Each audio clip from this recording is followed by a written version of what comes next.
Hey there, crew. It's Mark Fig, and welcome to the Hobbyist Hangout podcast, the podcast where we're talking about all things hobbies, specifically planning, notebooks, organization, fountain pens, ink, all the fun stuff. And I cannot wait to talk about today's episode, which is going to be all about my planner stack from this past year, what worked, what didn't, a little bit of review of some of the notebooks and planners that I used, and then we'll be talking about my upcoming year and what I'm going to be doing there with my planner. Hopefully you are in the same mindset right now, or maybe you're even thinking about what you're going to be doing for the new year, and today's episode will help you out there. If you want to check out any previous episodes of the Hobbyist Hangout podcast, we've actually talked about this topic before, bullet journaling, fountain pens, all the good stuff. Head over to markyourpages.com/podcast. There you can check out those previous episodes, learn more about the podcast, as well as support the podcast if you would like to with a monthly donation. Now, that website is a little bit different because since the last time we chatted, I changed my social media handles from Men Who Bullet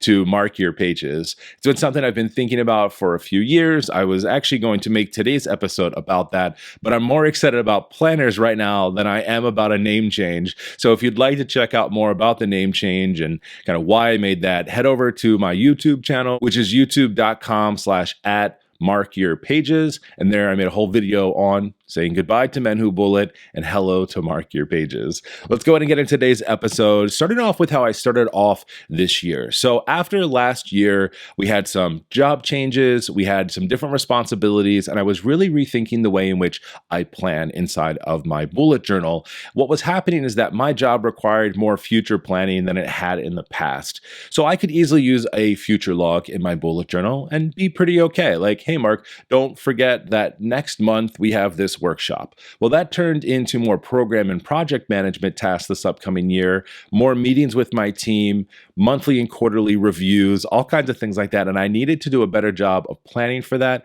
And my future log was not making that happen for me. So along with my bullet journal, so this year I was using an A5 size bullet journal. This is the edition 2 from the official bullet journal website. And overall, I will say that I did enjoy this notebook. The problem is the features of the bullet journal edition 2 are fantastic, but I still am having a lot of issues with the paper. So the paper from the bullet journal edition 2, it's Leuchtturm paper. In the edition 2s, it is 120 GSM paper, which is an upgrade from their original version and kind of the older Leuchtturm notebooks that have around like 70 or 80 GSM paper. With the upgraded paper, I was expecting a much better experience with the Leuchtturm. I was giving them a try after a number of years of working strictly out of Archer and Olive notebooks, where they have 160 GSM paper, so nice thick paper, no ghosting, no bleed through. It's pretty fantastic. I said, okay, let's give the edition 2 a try. Let's see how it works out this year. And for the most part, it did well. It handles pens well and handles stamps well, all the things that I'm using inside of my bullet journal to create my weeklies. But the problem is that I still have a decent amount of ghosting that is happening.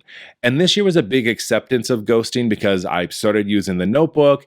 Probably, I don't know, less than 2 months in, I started to get really annoyed that I was getting more ghosting than I thought I would in this notebook. But I was like, Mark, just accept it. Just be like, look, this happens. Just use your notebook until it's done. Let's not switch now. And it actually turned out to be a really good mindset because the second half of this year, I used a night owl planner, which we will talk about in just a moment, where I made that switch. And that has Tomo river paper inside of it. And that's like 52 GSM. So you really see through that paper because it's so thin. It does handle pens and everything really well. I know that people love Tomo river paper, but I don't know. The ghosting just bothers me so much in notebooks. I don't know. So even though I'm telling myself it's okay, it still bothers me every time that I see it, or I'm like trying to write something on a page and I can see what I wrote on the previous page.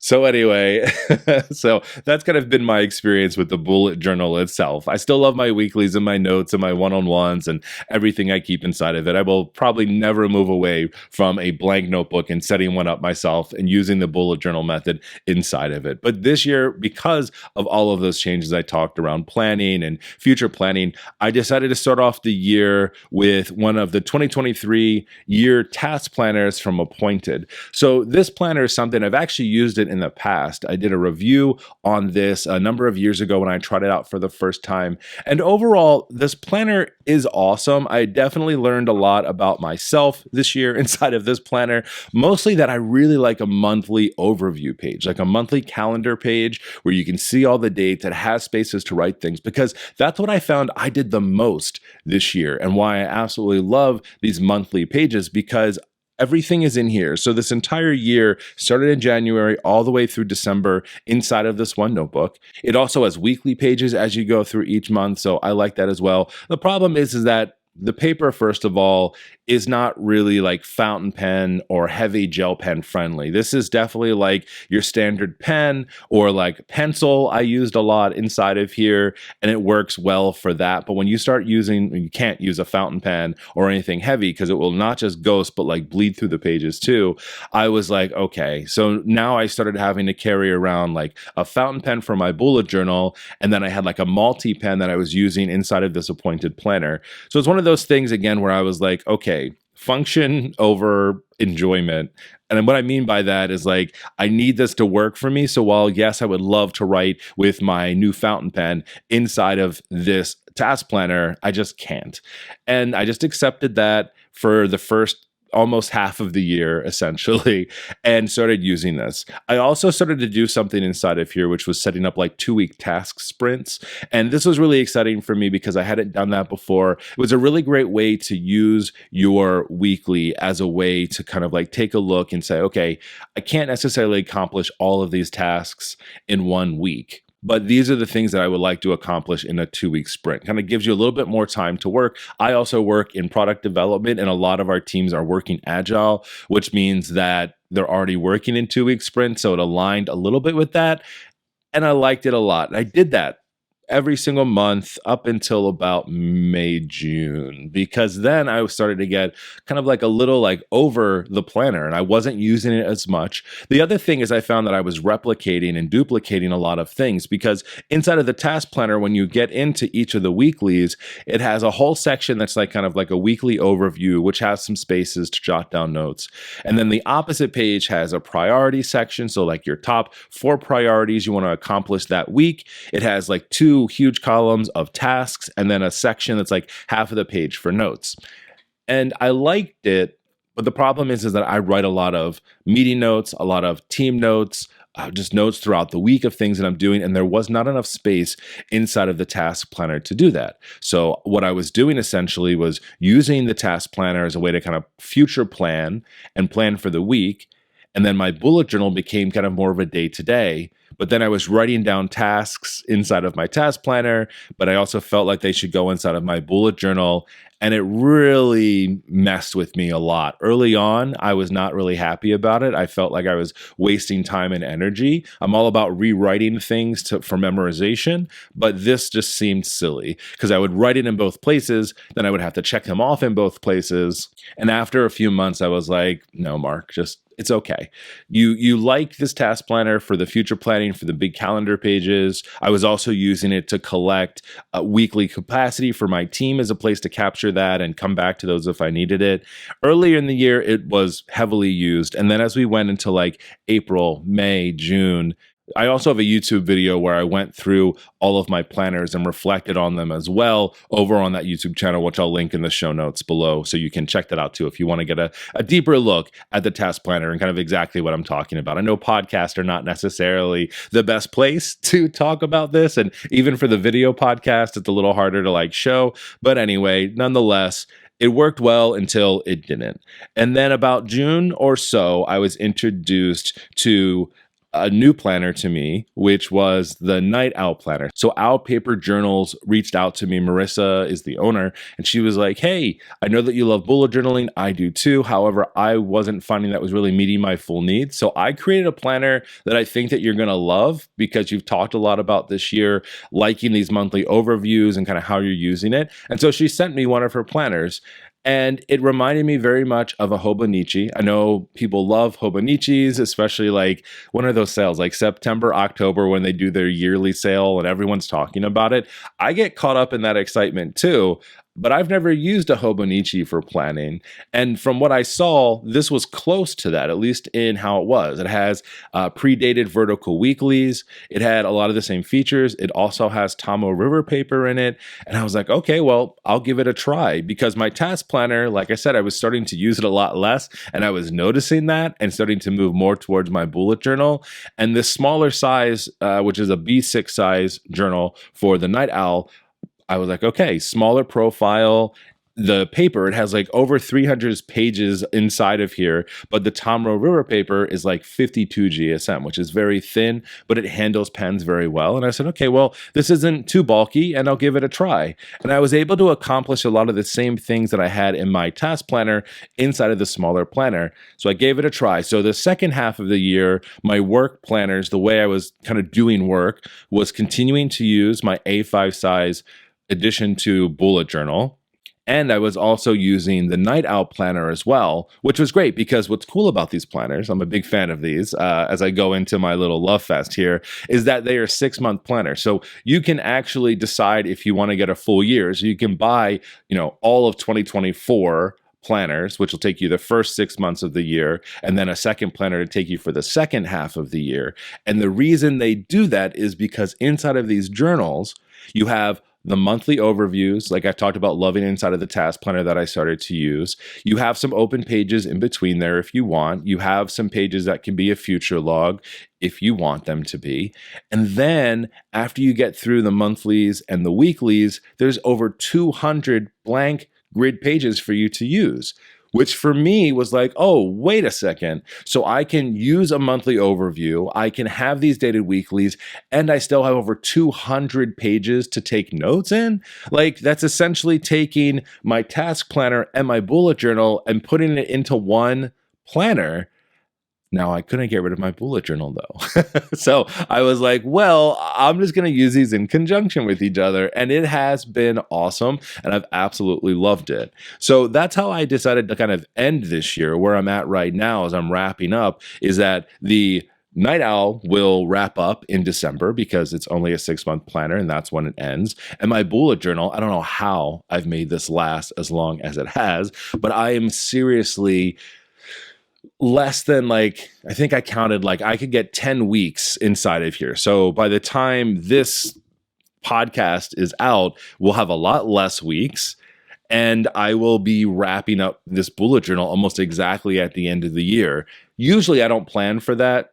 I just have never tried to fit a whole year inside of a journal. I did inside of my B5 journal from last year. That was cool, but I never tried to make it plan out. I just need to make sure I have enough pages. And by counting ahead in my bullet journal, I just know that I have enough for the amount of weeks left in the year. And if I didn't, I would just move to a new journal before the end of the year, which seems kind of weird, but it is what it is. But anyway, so those two are here and I use those all year long. So in the past, I was like, Mark, I can't do more than 2 journals. That's a lot. But then when I found myself doing this year was something that I never thought I would, which was creating like a new planner stack. If you're not familiar with planner stacks or kind of this larger planning space, let me introduce you to the planner stack, which essentially is having a dedicated planner for different topics or different things. So a lot of people will have a bullet journal, and then they'll have like a reading journal or a habit journal or things like that. It's just a way to kind of keep things somewhat separate and very organized and themed. I have never really been a huge fan of that, because for me, the whole point of a bullet journal is to keep all of your different things together. It can be work, it can be home, it can be hobbies, it can be whatever. But the thing is that I was like, well, I'm not going to have enough paper. It's not going to last me as long. Like, what do I do? So I also have a lot of planners because I have a hoarding problem with notebooks. Or I'll call it a collection problem with different notebooks. Then also because people will send me notebooks and planners to review for the YouTube channel, and I have them around. And I'm always like, hey, let's give them a try. Let's see how it works out. So in the beginning of this year, I decided to use the Antou notebook planner as a way to plan a lot of my content for YouTube. I had done a video not long ago, again on YouTube, where I talked about how like I'm not really a great like future content planner. I'm very much of like at the moment, this podcast, for instance, I had some time before work started and I decided that I was going to record a podcast this morning after I dropped the kids off at school, and I had an hour and I'm doing it. I didn't plan this really as well as I needed to. And I'm the same way with a lot of my YouTube videos where I'm like, oh, I need to make a video this week. And I have some ideas jotted down somewhere, and then I make the video and edit it and publish it. I want to be better at that. I've been getting better at it. The Antou planner was helpful for me. So if you're not familiar, this was a notebook actually that I just did another review for, because they have a 3.0 version of this, but it's a really cool system because it's all magnetic bindings. So what you do is you have to cut your own paper, or in the new version, take an 8.5 by 11 sheet of paper, and you can just use that inside of the portfolio or fold it in half. And then you put it into these magnetic bindings, and then you just clip it into your notebook because there's a magnet in there, and it sounds like this. Yes, it's exactly the beautiful sound. So what's cool is that you can take these in and out as you need them. I actually hang them on my art cart because it's magnetic and that's metal and it works, and it's just kind of out and about, and it's very cool. And then you can clip it all back together when you need to use it. What I also loved about them is that they have templates that you can print out online. So they have like weekly and monthly and quarterly planners that you can print out and use. They have like Gantt charts and project planners. And I started using the project planner earlier this year as a way just to look at like, okay, what's the month look like? How many videos am I putting out? When do they need to be published? And I started to use that more and more throughout the year. And I liked it. It worked really well until it didn't, because then I was introduced to Notion's project planning. And then I started using that for content planning, and it's worked out really well. But this notebook was cool. It's very niche. Not everyone loves the idea, but it's cool for me because it's magnetic. You can pull the pages in and out easily and use it, which is neat. In the 3.0 version, which is currently on Kickstarter, is a portfolio that has the same type of deal. But what I'm most excited about with this 3.0 version is that it works with US letter paper. So before it was A4 sized paper, so I had to cut down a lot of sheets to make it work inside these planners. And now I don't have to cut anything. I can just buy 8.5 by 11 dot grid paper off of Amazon as a stack, whatever GSM I want, and then just clip it and put it into these binders. And I'm very excited about it. So I liked it. It was really neat. I think that, like I said, it worked until it didn't, because then I started like jotting down ideas in multiple notebooks, and then I wasn't able to kind of pull it all together easily. Or if I was like, oh, I need to work on a video, where did I put that outline? Is it inside of this Antou notebook? Oh wait, no, maybe it's in this other one. And I just had to streamline it. So I moved to Notion. That's not really a notebook as a part of this conversation, but like I like Notion now for that type of content planning. But that's all that I really use it for. And I don't necessarily use the Antou notebook anymore this year, at least for that. Like I said, something new and shiny is in the 3.0. All of these work together because it's all magnetic binding. So I'm going to find some other uses for it. And it's always here, right? Because I can take the paper out and replace it. It's not dated. I can use it how I want to. Then also this year, I started to use another notebook that I dedicated to my YouTube mastermind. So myself and a few friends that are other YouTubers in the bullet journal planner creative space, we get together and we talk about trends, we talk about best practices, all kinds of fun stuff. I decided to give myself a dedicated notebook for this because we plan on doing this for a while.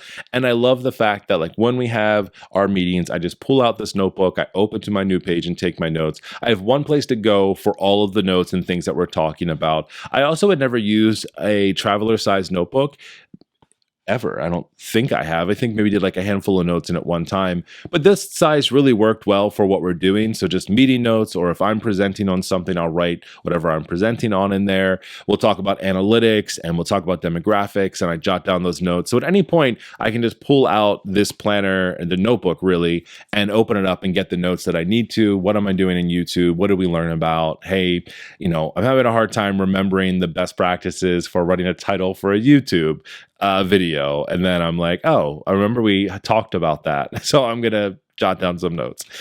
Overall, I like it. I'm not worried about it. I don't take this anywhere. It sits at my desk here because this is where I am when I have our meetings. So it just works that it's there. And then the last thing that I used this year was an endless, I don't call it a traveler's notebook. I feel like I want to call it a traveler's notebook because it has the elastic band where you use a notebook and stick it into the elastic band. I've been using this for a design operations cohort class that I'm a part of. The idea behind this was similar to what I talked about with my mastermind notebook, is that I have one kind of space where I can go to get the notes. What I love about this is that it came already with one of their storyboard notebooks inside of there. So when I fill up this journal, it doesn't have page numbers on it, but when I fill it up, I can take it out and store it away, and I can put a new notebook in here if I want to. I technically could have 2 or 3 travelers inside of here because it has 3 elastic bands that can hold on to 3 different notebooks like that. I like the design of it. I like the ease of it. It's nice and thin, and it's doing its job now. But once this class is over, I don't really know what I'll use it for after that, because like I said, I'm trying to simplify my life in this upcoming year a little bit. So, if I take a look at what the stack was, it's not a current stack because I'm not using the task planner anymore. We used 1, 2, 3, 4, 5, 6 journals this year. I'm not going to count like my blog and like ideas journals, because I'll just write anything inside of them. I call them like my sketchbooks, I think, more than anything. So that's a lot that I did this year. Like I said, I'm not going to get rid of my mastermind journal. I'm still going to keep up with my notes from my design operations class 1. I like having a separate place for that. But everything else I had to kind of think through a bit, and like, how was I going to approach this year? So here's my plan for the new year. I am trying to fit everything into one square-sized bullet journal from Archer and Olive, because I love square notebooks. I've used one before. And what I was thinking about in this upcoming year is, how can I take the ideas from the task planner and from the night owl journal, and how can I fit them into one notebook so that I don't have to have 2 planners or 2 notebooks to do my day-to-day job? So I was like, well, what's going to be the best size notebook for me to put calendars into? I don't always love creating calendar pages like for each month, but I thought, well, Mark, if this worked for you in these other planners and you like that, it doesn't take too much to like draw some lines on a piece of paper and be done with it. So that's what I did. So this year in my bullet journal, because I'll still be using the bullet journal method, and I have to create my setup video for this upcoming year. I have 2 pages for an index, because in an 8x8 square journal, that is plenty of space. I learned that from my first one. And then after that, I have 10 months worth of calendar pages. So each page in here is going to be a full month. I'm going to put the dates. It's a Monday start, because I want to use the Saturday, Sunday space similar to what I did inside of my task planner with those like every 2-week task sprints. I'm going to try it out and see how it works. And Monday starts work well for that. And I'm going to see how it goes. And I'm basically going to use this as my future log for the year. So instead of having a dedicated future log and then a dedicated calendar pages, I'm just going to keep it all together. So if I know something needs to be done that month on a specific date, I can write it right inside of the box. And if not, I'm going to leave space at the top of each of these months. And I'm going to just leave a little area for like, the tasks or the things you have to remember to kind of like write in. And then from there, I just still have to get together my collection pages, my lunch and learn program I do at work, my one-on-ones that I have with team members. All of that needs to migrate its way into this journal. And really what I'm trying to do is condense myself down work-wise into just using one square notebook as a bullet journal and kind of do what I've done in the past. Now, Marissa from Owl Paper Journals also just sent me 2 night owl planners, because she knows that I loved using the planners this year. I just did a review video for this also on my YouTube video where we talk through the features. And I think what I'm going to do is potentially replace some of the non-work related things, notes, notebooks, all of that stuff, with these planners. Because like I said, it has over 200 blank pages that I can use. So even though I just said I wasn't getting rid of my mastermind notebook and I wasn't getting rid of my class one, once the class is over, that goes away. But like any future things that I do, any future courses, classes, meetings, whatever that might be, I'm just going to put them inside of my Night Owl planner. So this will just stay on my desk. It's not going to travel with me. I'm not really worried about it for work. Most of the things that I do happen right here at my desk anyway. So overall, I think it will be good. And then that way I don't have like 7 notebooks flying around, and I can just be like, nope, planner's here. I can plan ahead for social media stuff inside of here too, because we have that monthly overview view. It kind of replaces the need for what I was doing inside of my Antou planner with those Gantt chart planners. I can write it down inside of Notion. I can have the alerts. I can do everything I'm doing there digitally. But if I want to write it down inside of here, I want to plan ahead, I want to get some ideas, I can do that as well. And then also because I'm on the Archer and Olive ambassador team now, we have monthly meetings on that. There might be releases and other things like that and updates that they give. I like to write them down somewhere. So having them inside of a planner on my desk in front of where I'm doing my work, I think is going to work out well. So I guess technically this upcoming year, I'll really be using 2 again, but I'm not going to be using 2 for work. I'm going to have 1 for work and dedicated to everything that's happening there for planning and doing it. And then I'll have this other one on my desk. And then I'm still going to keep my mastermind one. I already have, multiple pages inside of there. It just sits here too. But that's kind of how I'm looking to roll right now. And I'm really hopeful that by putting these monthly overviews inside of my bullet journal, it's going to accomplish what the other planners had done for me that I really enjoyed. I'll still be doing my weekly spreads inside of there.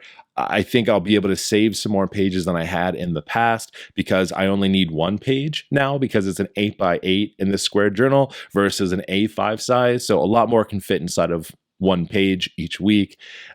Overall excited about it. I do need to set it up. I mean, it's like the 1 video each year that I do every year that I'm like, Mark, you have to get this done. Like, people are interested in what you're doing. I'm hopefully to inspire other people on like what their journal might look like or how I've taken multiple planners and put them into one. I think most people would like to condense their planner stack down. But I don't know. Maybe some people like to have multiple journals. I just like to have it all in one spot for the most part. I say that and I'm like backtracking instantly, right? I'm like, I want it all in one space, but I also have an extra planner that I'm doing something else inside of. So I will clarify and say I want to have 1 planner for work, 1 bullet journal just for work that does all the things the other things were doing for me, and have 1 notebook for it. So that's the goal. We'll definitely be reflecting on this more as we go into the year and kind of get through with it. But other than that, I'm just really excited that I've made this move. I'm excited that I was able to figure out how to bring it all together. A5 size was not the right size for it. B5 was not the right size. Square just worked out perfectly for what I'm trying to do. So I hope that you enjoyed today's conversation about these planners. What I've understood is that not everyone plans the same way. Not everyone likes to use fountain pens. Some people like just a standard pen, and that's totally cool. And if you do, and your job only needs you to really focus on task and not like a crazy amount of notes, or you handle a lot of those notes digitally, but you want your own task, the task planner is fantastic. I love it. I got a lot out of it this year, especially in the way that it was set up. It just was duplicating efforts for me, keeping a bullet journal and that planner. So I don't want any of my like, oh, this didn't work for me to influence you in a negative way. I want it to be a part of the conversation and for something for you to think about. Like, hey, I would love to find a single planner dated that does exactly what I need it to do. Awesome. Night Owl Planner or the Appointed Task Planner could be your deal depending on how you use it. Hey, I want to create my own weeklies and I want to use the bullet journal method, but I also like some of these functions. Well, this size bullet journal might work out well for you depending on what you need. I think what I love most about planning is like the flavor of life, right? Every planner has a personality, has a need, it has a function, but you don't know about it until you try it. And I've tried several different notebooks over the year and planners, and I'm finding what I'm liking. And I think over time that changes too. As I get older, as my job function changes, or if I got a new job, it might look totally different. So these notebooks, these planners, they have to flex with us. I always like to say, make sure your planner is working for you, that you're not working for it. If you have to try extra hard to make your planner work for you, I don't think it's worth it personally. I think there's definitely some great features of planners that can help get you in line. But if you feel like it's a task, it is a chore to fill out your planner, you got to find something better maybe. I'll check you out on the next podcast. Again, if you'd like to support this podcast or check out more episodes, head over to markyourpages.com/podcast. All of them are available for you there. I'll talk with you next time, friends. See ya.